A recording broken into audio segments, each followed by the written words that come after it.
Good afternoon, fellow sausage smugglers. So this video might be a little contentious. It might be just as infamous as the put video that everyone claims I was telling people to buy puts, buy the puts. Yeah, whatever.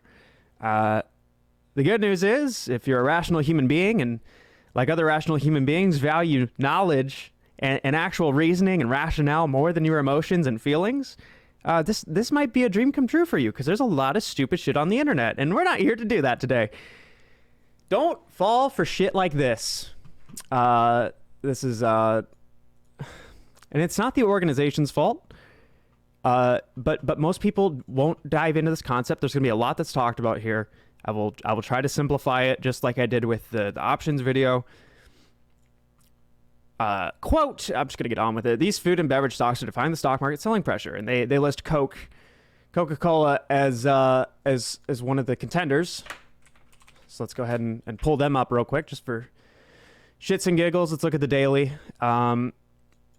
Sure. It's a value stock. People during a recession will probably continue drinking Coca-Cola and other Coca-Cola products. Anything food-wise, people aren't going to stop eating, or some will. But in terms of what capital markets look at, food and beverage are necessities. So of course it's going to be tied as a value pick, right? It's supposed to retain value. Here's the problem, though. Here's the problem. If you look at who has been actually buying up the stock market for the past year and a half, it's retail, funds, and institutions. Institutions were given the green light all the way back in COVID to lever up. We've seen Goldman Sachs as high as 136 to 1. So every dollar they had, they could use $136 to buy. With all of the absorption that mutual funds and money market funds and so on and so forth have been performing in the market, because those are the constituents who have actually been holding up the market, they are the ones who are really moving stocks around. When you see like AMC and GameStop are obviously the beloved picks for a lot of people. When you see them down with the SPY, it's because they're being rebalanced amongst mutual funds and money market funds. These funds are selling during down days, and while they're selling equity, are purchasing fixed income. So bonds, right? So as bonds yield less, because inflation is a thing, we'll dive into that in a completely different video. These funds, these institutions will on their own rebalance between equity and fixed income. So when fixed income is showing more promise, they will sell off their equities, right? Now, the same people who are balancing this are the same ones loaning out stock for shorting. This is why you see the confluence between GameStop and SPY. It's why when SPY is down 2% today, GameStop is down 7%. So what does this mean? When the fucking game, when those that claim to have the chaos-defying stock or the chaos-defying this and that, who actually owns this? Who actually owns Coca-Cola? Charlie's Vids, a great guy. I've always loved him. I've always fucking preached about him. Has been doing a lot of research about who's been buying up all the stock. Who's been buying up the equity market? It's BlackRock. It's Vanguard. It's all of these big institutions. But where does their money come from? Who would have guessed? Things like the reverse repo, levering agreements by the Fed, you name it. It's all a ruse. It's a facade. As bonds begin to yield more and more, these institutions will trade off their equity exposure for fixed income.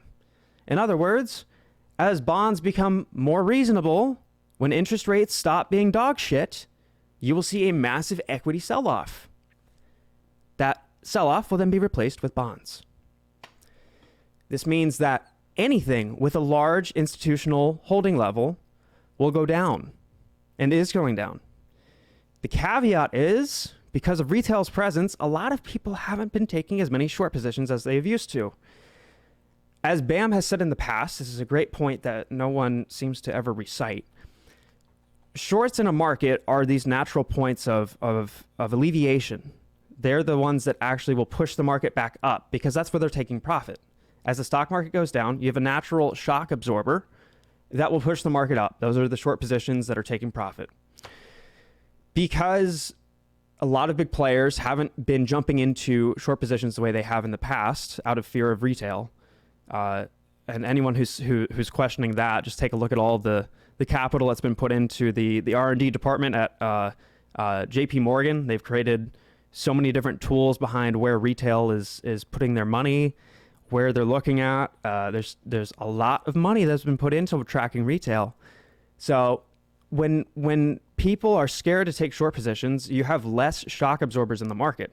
So it becomes more of a free fall rather than a more likely chance of some recapitulation in the other direction, as in going up. So when you see the chart, I don't care what it is. I don't care.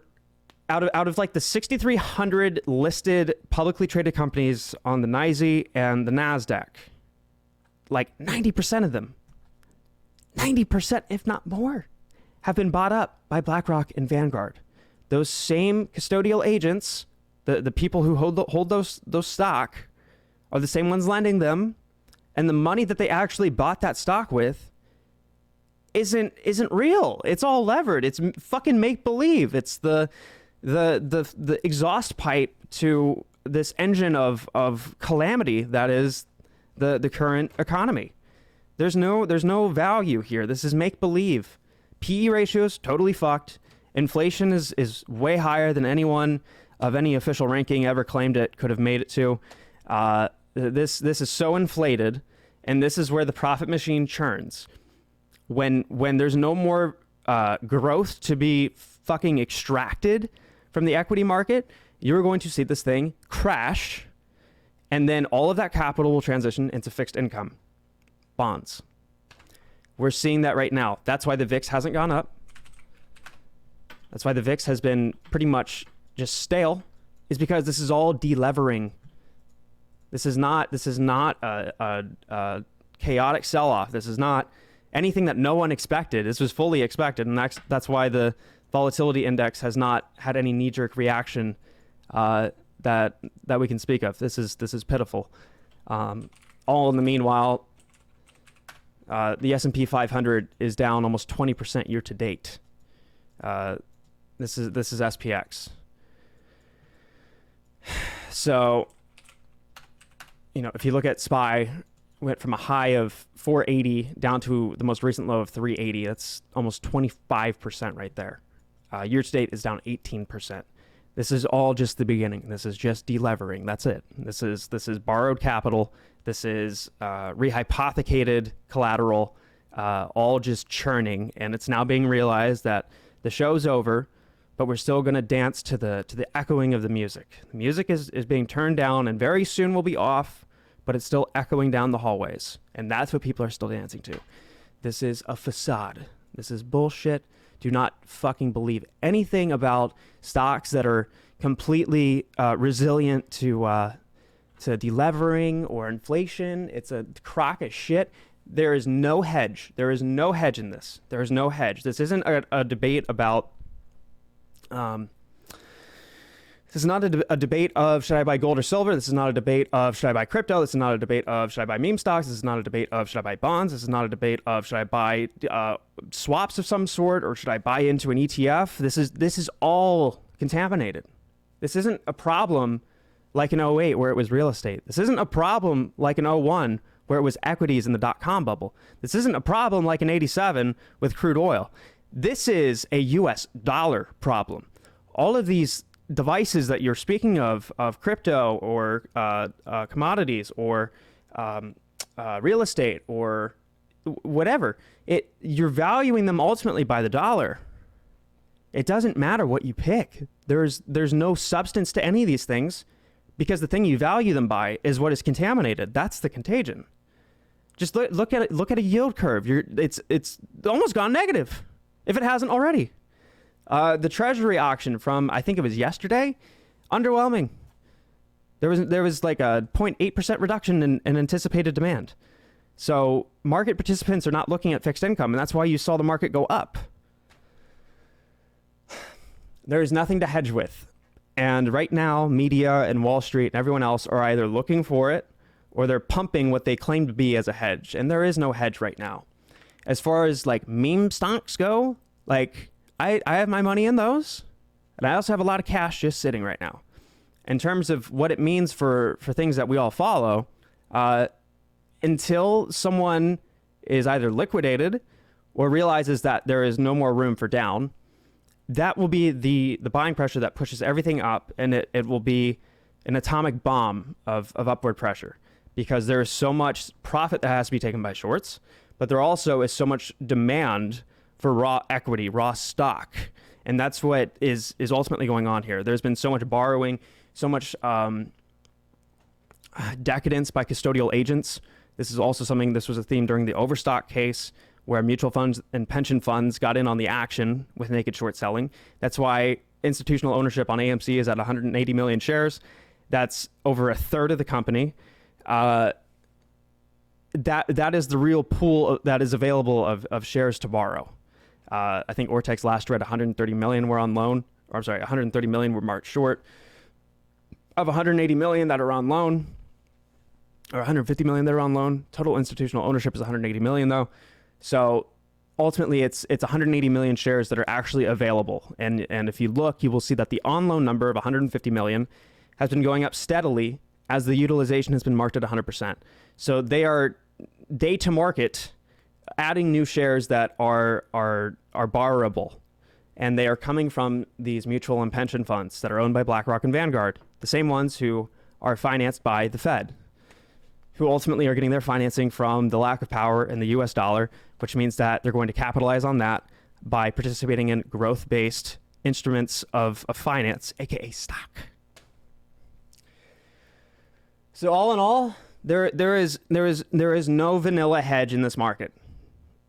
Anyone telling you otherwise, I don't want to call them an idiot, but until that you can somehow show that the US dollar will remain as the overarching reserve currency of the world, and that we can somehow retain intrinsic value to it throughout all of the economic turbulence going on and what is to come. Have fun with your gold. Have fun with your silver.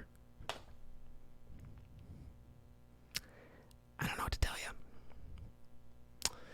So I'm going to leave it at that. There will be a part 2 to this at some point. I just wanted to get this out there, though. So, yeah. Take care. Good luck. And stay black.